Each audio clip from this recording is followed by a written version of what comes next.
अस्सलाम वालेकुम guys, hope you are doing great. आज तक मैंने कोई इस तरह की वीडियो नहीं बनाई, बट ये मेरा डे 2 है इस्तांबुल के अंदर और मैं अपनी जर्नी डॉक्यूमेंट कर रहा हूँ। तो मैं अभी तकसीम के एरिया के अंदर हूँ इस्तांबुल के, और ये बड़ा एक बिजी प्लेस है और टूरिस्ट अट्रैक्शन है। तो मैं आपको कुछ मनाजर दिखाता हूँ उसके। तो ये तकसीम का एरिया है और यहाँ पे बेसिकली मैं काउच सर्फिंग कर रहा हूँ और बहुत ज़बरदस्त होस्ट हैं, पाकिस्तान के हैं। ये जो ट्रिप है मेरा सोलो ट्रिप है और टोटली इस पे मैंने एडवेंचर्स करने हैं। तो काउच सर्फिंग मेरे लिए भी एक बहुत न्यू एक्सपीरियंस था और मैं इसको एक्सपीरियंस करना चाह रहा था कि किस तरीके से एज अ सोलो ट्रैवलर होता है। तो आप देख सकते हैं काफ़ी ज़्यादा चढ़ाई है जिसकी वजह से मेरी भी सांस फूल रही है। तो मैं इसको छोटा सा एक वॉकिंग टेल्स के तौर पे कवर करना चाह रहा हूँ। वेदर यहाँ पे बहुत अच्छा है, ऑलमोस्ट 20-21 डिग्री सेल्सियस से। इतनी अच्छी धूप है कि आप इसके अंदर 3 से 4 घंटे चल सकते हैं और ना तो कोई पसीना और ना ही आप जो है ना थकेंगे।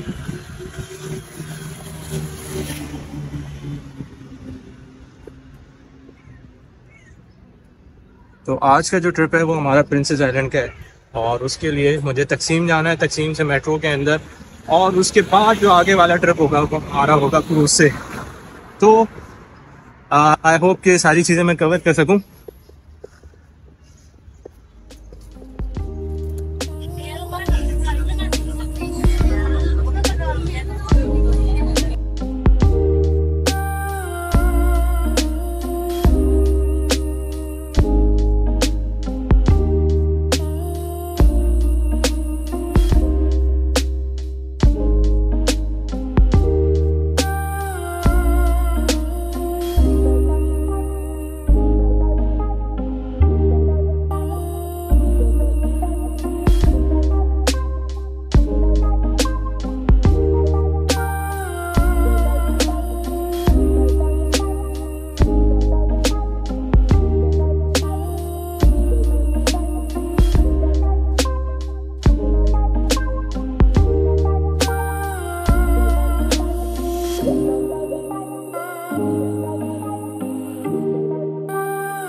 रुक 6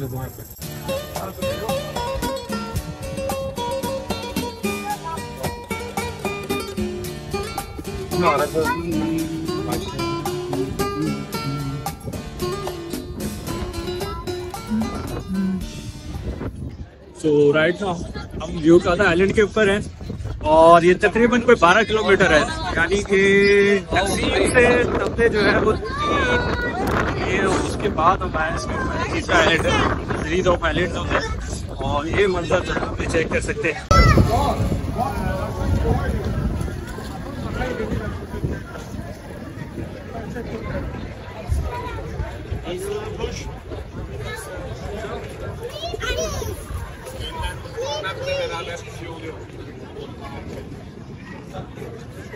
बहुत नेक्स्ट लेवल एक्सपीरियंस है और बहुत लिवली प्लेस है ये। इसकी एनर्जी ही यानी कि एब्जॉर्ब नहीं हो पा रही, इतनी हैवी किस्म की एनर्जी है यहाँ पर जो क्राउड है, और उसके अलावा इतनी मुख्तलिफ किस्म की एक्टिविटीज़ हैं। यहाँ पे बाईसाइकिल्स रेंट पे आप ले सकते हैं, इसके अलावा इलेक्ट्रिक बाइक्स हैं। और ये जहाँ तक कि मुझे याद है कि ये ऑलमोस्ट 12 से 15 किलोमीटर का ये आइलैंड होता है। तो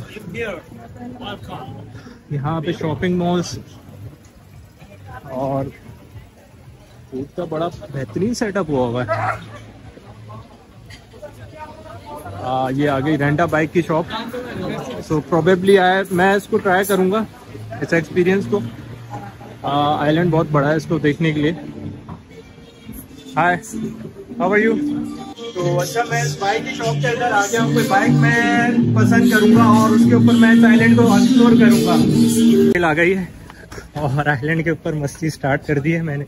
मसला ये है कि ये साइकिल जो है इसके ब्रेक बहुत ज़्यादा टाइट है और एक हाथ से चला रहा हूँ, एक हाथ से ब्लॉगिंग स्टार्ट हुई है। अरे भाई भाई भाई भाई, साइकिल फारिग दी हुई है इसने, बहुत बड़ा है। You have to cover almost 12 kilometer on this bicycle। चलो भाई, यार ये लेडीज ड्राइवर से बड़ा डर लगता है मुझे। चलो भाई, चलते रहे, पता नहीं किधर पहुंचना है। यार घोड़े तो मेरे बन जाना है मुझे लग रहा है इस्तांबुल में, क्योंकि कल का दिन भी मैंने तकरीबन कोई 20 किलोमीटर की वॉक की है और ये जो साइकिल है मुझे बड़ा टफ टाइम दे रही है। बड़ा नेक्स्ट लेवल का एडवेंचर है, लाइक बड़ा थ्रिल है यार इसमें। सबसे पहले जो है वो तकसीम से हम लोग बैठे थे और 2 घंटे की बोट ड्राइव थी। उसमें सीरीज ऑफ आइलैंड्स आ रहे होते हैं। उन सीरीज ऑफ आइलैंड्स में से ये चौथा टापू है, चौथा आइलैंड, यानी सांस मेरा फुल टाइम खुल रहा है, फुल टाइम। और बहुत खूबसूरत है यार, इमेजिन नहीं कर सकता था कि ये आइलैंड है, यानी समंदर के बीच में इतने प्यारे घर बने हुए इधर। Literally like I can not take my eyes off. Full time सांस फूल रहा है क्योंकि बहुत है हैवी एल्टीट्यूड पे। अच्छा, ये आपको लग नहीं रहा होता है ऐसा, बट क्योंकि मैं चला रहा हूँ तो मुझे आइडिया है इसका। सो माशाल्लाह, it's a very next level beauty.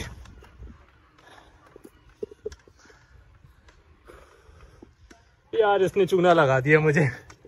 अरे रिक्शे वाले किधर जा रहे तू? कम से कम इलेक्ट्रिक बाइक्स तो होनी चाहिए थी। आई होप कि वापसी के अंदर मुझे मजा आने वाला है। डाउन हिल के ऊपर है तो स्लोप का फायदा उठा के यार स्टेमिना अच्छा खासा बिल्डअप किया था, लेकिन आई थिंक इस साइकिल के गियर चेंज करने। Let me check. फाइनली इसके गियर चेंज कर लिए। साइकिल चलाए हुए बहुत टाइम हो गया, बट यार ये ऑलमोस्ट कोई 45 डिग्री का चल रहा है स्लोप है इसका। ये तुर्किश चाचा और ये इनका घर है यार। आई होप दिस टाइम इसके गियर चेंज किए हैं, गियर जो है उसके कम किए हैं। साइकिल चलाए हुए काफ़ी टाइम हो गया मुझे, तो नाव अच्छी चल रही है अब तो, ये मज़ा आ रहा है। लेकिन असल मज़ा तो वापसी के अंदर होगा इसका।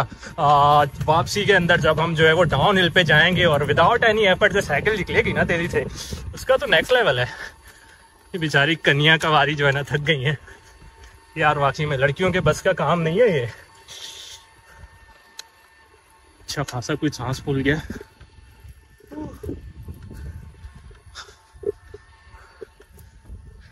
नेक्स्ट लेवल ब्यूटी, ये आ गया चिंची वाला। अब फाइनली इतना ऊपर चढ़ने के बाद उसका एल्टीट्यूड इतना हाई है कि आई डोंट थिंक सो कि यार हर बंदा चढ़ पाएगा इस पे।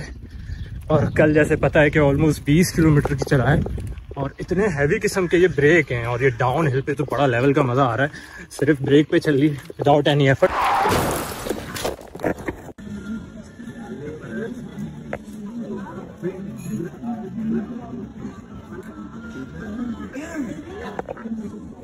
आखिरकार गिरा के जख्मी हो गए हम तो।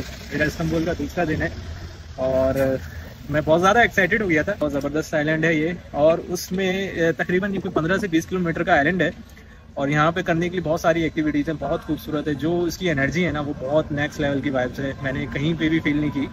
अच्छा, इन सब चीज़ों के साथ यहाँ पे एक्टिविटीज़ भी बहुत करने के लिए, यानी आप साइकिलिंग कर सकते हैं। साइकिलिंग और बड़ा मज़ा आने वाला है इसमें।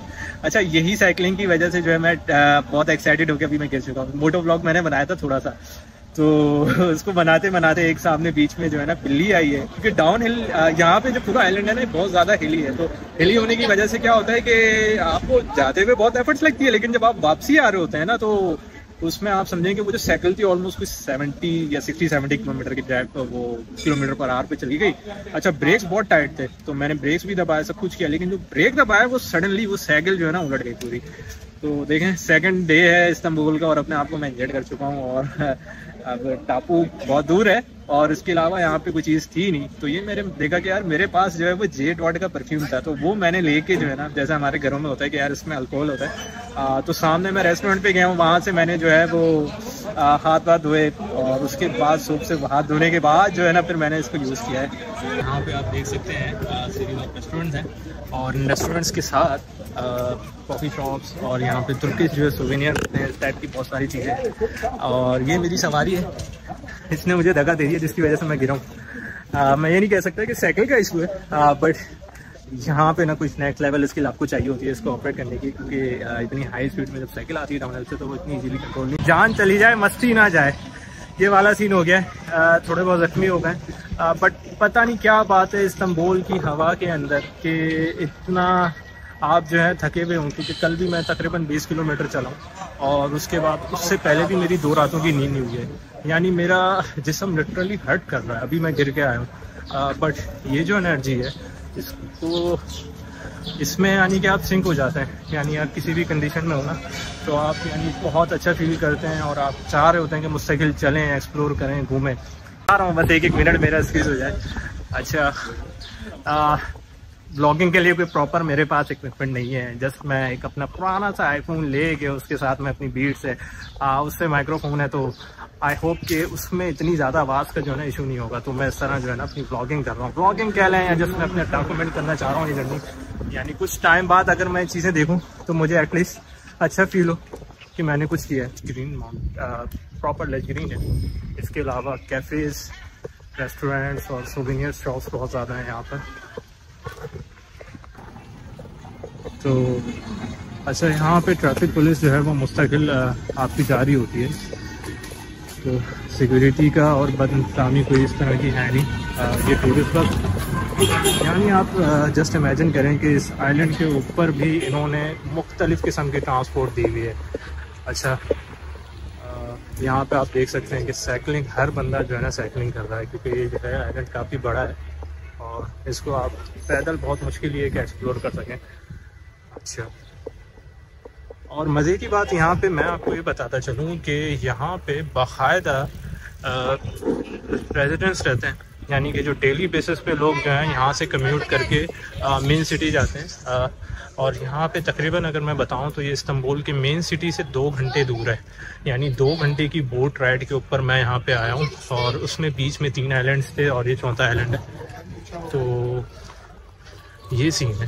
यार आप देख सकते हैं काफ़ी ओल्ड हाउसेस हैं। तो अच्छा, ये पूरा जो आइलैंड है काफ़ी हिली है, हिली होने की वजह से इवन आई थिंक मेरे ख्याल से कोई 45-50 डिग्री का एल्टीट्यूड है। लेकिन ओवरऑल इस्तांबुल का मौसम भी बहुत अच्छा है यहाँ पे। और यहाँ की जो एयर है, जब आप उसको ब्रीथ करते हैं तो आप जितने में भी थके क्यों ना हो, लेकिन आप काफ़ी एनर्जाइज फील करते हैं। यानी आपका दिल करता है कि आप चलें, एक्सप्लोर करें सिटी को। देखने वालों को यही सजेस्ट करूँगा, आप ये जो प्लेस है इसको मस्ट ट्राई करें। शायद ही दुनिया में ऐसी कोई जगह हो।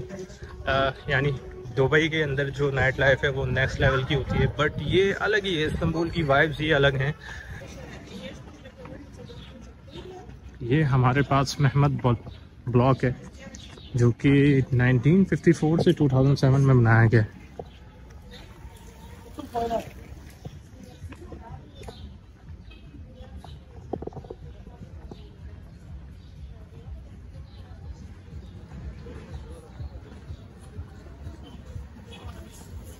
अच्छा, पूरे ओवरऑल तुर्की के अंदर और इस्तांबुल अभी जहाँ तक मेरा एक्सपीरियंस रहा है, ट्रांसपोर्ट बहुत नेक्स्ट लेवल की है, बहुत नेक्स्ट लेवल की है। ये आप देख सकते हैं, लेडीज़ के लिए इन्होंने जो है वो चिंची टाइप या रिक्शे टाइप की जो है ना वो गाड़ी निकाली है छोटी सी, यानी जिन्हें साइकिलिंग नहीं आती। और उसके साथ टूरिस्ट की बस और जा रही है, साइकिल के साथ स्कूटी भी है। यानी इस आइलैंड पे भी मुख्तलिफ ऑप्शंस दिए गए हैं। अगर आप खुद से साइकिलिंग नहीं करना चाहते या नहीं आती तो आप इस तरह भी एक्सप्लोर कर सकते हैं। और ये कैफ़ेज़ हैं यहाँ पे, आप देख सकते हैं ज़्यादातर स्नैक्स के लिए लोग आते हैं यहाँ पर। अच्छा, एक चीज़ जो मैंने नोटिस की है इस्तांबुल के अंदर और ओवरऑल तुर्की में, क्योंकि जितने भी लोगों से मेरा इंटरेक्शन रहा है, स्पेशली जो शॉप्स वाले हैं, शॉप्स ओनर मुझसे अरबिक में बात करके जो है वो मुखातिब होते हैं। अच्छा, गल्फ़ में रहने का फ़ायदा ये है कि अरबिक मुझे भी आती है, तो मैं उनसे बहुत अच्छे तरीके से कम्युनिकेट करता हूँ। बट एट दी एंड जाके उनको बताता हूँ मैं पाकिस्तानी हूँ, तो वो थोड़ा शॉक होते हैं। तो और दूसरी चीज़ जो मैंने नोटिस की है यहाँ पे कि ऑलमोस्ट 90% जो टूरिस्ट हैं वो अरब कंट्रीज से हैं। यानी गल्फ़ के अलावा तुनीसिया, मोरक्को और इस साइड के भी काफ़ी अवाम है। और अभी मेरे बहुत ज़्यादा मैंने टूरिस्ट से मेरी अट्रैक्शन रहे तो इराक़ के, लबनान और इस साइड से। तो समझ लें कि तुर्किश को शायद तुर्क के बाद इंग्लिश ना आती हो, बट अरबिक उनको आती है। अच्छा, ऑलमोस्ट काफ़ी टाइम हम इस पर स्पेंड कर चुके हैं इस आइलैंड के ऊपर, 3 से 4 घंटे। मेरा बस चले तो शायद मैं इस आइलैंड पर सो जाऊँ, मुझे तो बहुत पसंद आ गया। बट ये कि हमें दूसरे नेक्स्ट प्लान्स की तरफ भी जाना है, दिन काफ़ी लिमिटेड है और अब हम वापसी का रास्ता देखते हैं। सबसे बड़ा मसला ये है कि अभी जो मैंने सेकंड नाइट पे ली थी उसको देखने के लिए मुझे तकरीबन आधा घंटा लग गया, क्योंकि ये आइलैंड जो है इसमें होम्स काफ़ी छोटे हैं और उसकी वजह से जो है ना स्ट्रीट्स वगैरह सारी छोटी हैं, तो आपको बड़ा मुश्किल होता है अगर आप थोड़ा सा भटक जाए। तो ये कि शुक्र है कि मैंने उसकी वीडियो बना ली, उस वक्त मेरे जहन में आ गया। तो वो जब वीडियो बनाई है फिर मैंने उनको जो है ना तुर्क से बात की आपस में, तो उन्होंने फिर मुझे जो है उसकी लोकेशन समझा दी थी। इवन यहाँ पे एक चीज़ मैंने फील की है कि इस्तांबुल के अंदर भी जो है वो मैप्स का बड़ा इशू है। यानी तकसीम के अंदर जो क्राउडी प्लेसेस है वहाँ पे जो है वो गूगल मैप्स आपको बहुत भटकाता है।